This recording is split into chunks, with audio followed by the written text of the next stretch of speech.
Hi, I'm back on the internet. I've decided to do things a little bit differently, and that can kind of be proven with the release of whatever that thing was.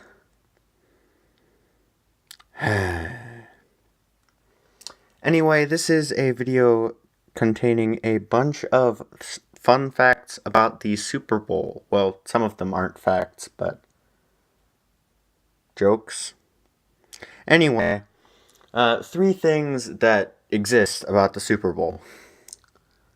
Number one, I learned this stat a couple years ago because I am a statistician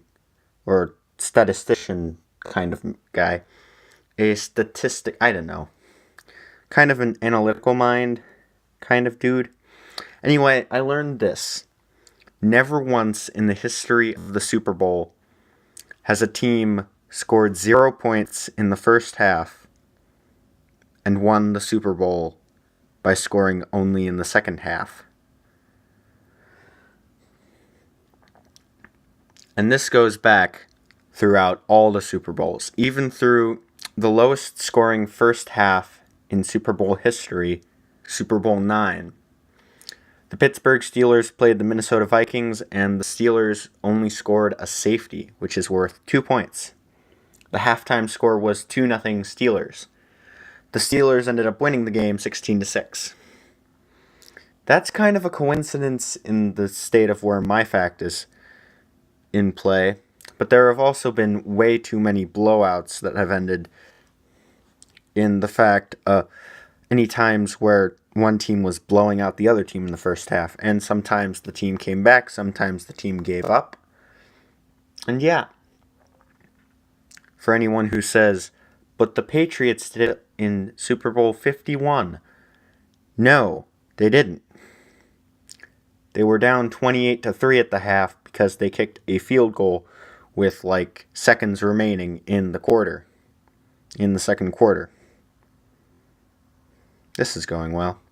Anyway, that's fact number one. Fact number two is obviously who is the game between. It's the Patriots versus the Eagles, which, interestingly enough, shows that the Super Bowl is kind of America's game. Not really in the case of football being the invention of America, but this one is some of the most American teams you can find. The Eagles, also you could say the Bald Eagles. I know that's not what Philadelphia is, but the bald eagle is the symbol of American pride. I think, unless we've changed that, no one told me. Ben Franklin and the turkey.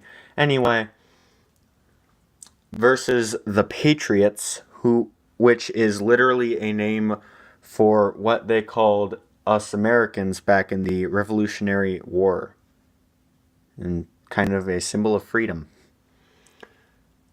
And so we've got Patriots versus Eagles, Revolutionary people versus Bald Eagles, Tom Brady versus Nick Foles, Mr. Avocado Toast versus literally everyone else other than the New England region and Minnesota, who could not care right now. They care about making sure that this thing doesn't end badly. Namely, doesn't end like Janet Jackson did. I don't know what I just said.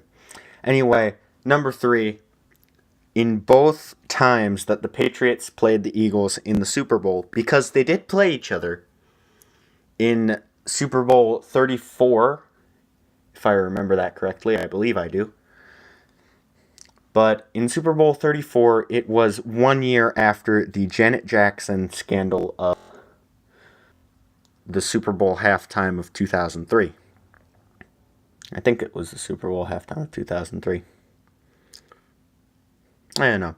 You want to look up the years and specific numbers, Google it. Also, if you want to know what the scandal of the Janet Jackson thing is, Google it. Because I don't feel like talking about that. I will say explicit content if you go there, which is just a warning, heads up. It's not as bad as I make it sound to be, but still, It's not good. It's bad. Anyway, in the other Super Bowl, back in the 2004, 2005-ish, Patriots-Eagles, the halftime people were very concerned about making the Super Bowl not be a repeat of the previous year's Super Bowl, which was the Janet Jackson incident. And this year, they decided to let Justin Timberlake do the Super Bowl, which is big because he was the reason why the Janet Jackson thing became so big. He was actually the cause of the whole thing. So I guess it would be the Janet Jackson and Justin Timberlake incident of that Super Bowl. All right, I'll say one word: Nipplegate. If that single word does not explain everything, again, Google it. I'd rather not talk about it. Anyway, this year, they've let Justin Timberlake do the Super Bowl halftime on his own. However, rumors of Janet Jackson performing alongside him, I think they've been confirmed as false, but I'm not sure. We've at least got a couple hours until the Super Bowl halftime show. So we'll find out, but I'm betting a lot of money that she doesn't show up, because who would want to relive that experience? I actually read a great ESPN article on that thing about how the Super Bowl halftime thing and its aftermath. It was a good article. Anyway, that's a bunch of facts about the Super Bowl. That's good. Jeff Beard is done.